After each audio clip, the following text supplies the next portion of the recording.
এখন আমের সময় আমরা তো রোজই কোনো না কোনো আম খেয়ে যাচ্ছি। নানা রকম আম আছে, কোনোটা হিমসাগর, ফজলি, চৌসা, ল্যাংড়া। তো এখন প্রশ্ন হলো, ল্যাংড়া কেন নাম হলো? এই নামকরণের পেছনে রয়েছে একটা মজার ইতিহাস। উত্তরপ্রদেশের সাহারানপুর জেলাকে ম্যাঙ্গো বেল্ট নামে ডাকা হয়। এখানে আমের বহু প্রজাতি জন্মায়, বিভিন্ন প্রজাতির মধ্যে ল্যাংড়া অন্যতম। এই ল্যাংড়া আমকে বনারসি ল্যাংড়া নামেও ডাকা হয়। প্রায় 250 থেকে 300 বছর আগে এক পুরোহিত এই আমের চাষ শুরু করেন।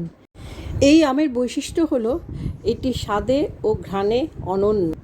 পাকার পরেও আমের সবুজ রং বজায় থাকে। লোককথা অনুযায়ী বেনারসের এক প্রাচীন শিব মন্দিরে এক পুরোহিত থাকতেন। তিনি বিশেষভাবে সক্ষম ছিলেন। লোকে তাকে ল্যাংড়া পুরোহিত বলে ডাকত। এই পুরোহিতই প্রথম আম গাছটি রোপণ করেন। তার নামের সূত্র ধরেই এই আমের নাম হয় ল্যাংড়া।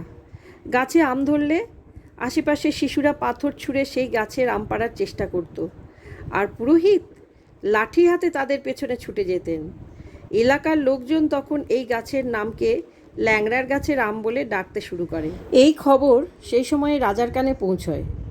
রাজা নিজে সেই আম আনিয়ে পরীক্ষা করেন ও খান।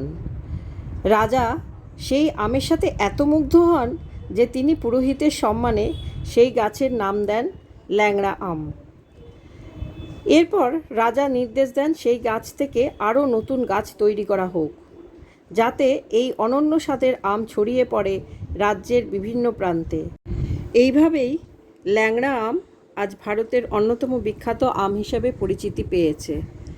এই গল্পটা যদি ভালো লেগে থাকে, লাইক, কমেন্ট, শেয়ার ও সাবস্ক্রাইব করার অনুরোধ রইল। ভালো থাকবেন। নমস্কার।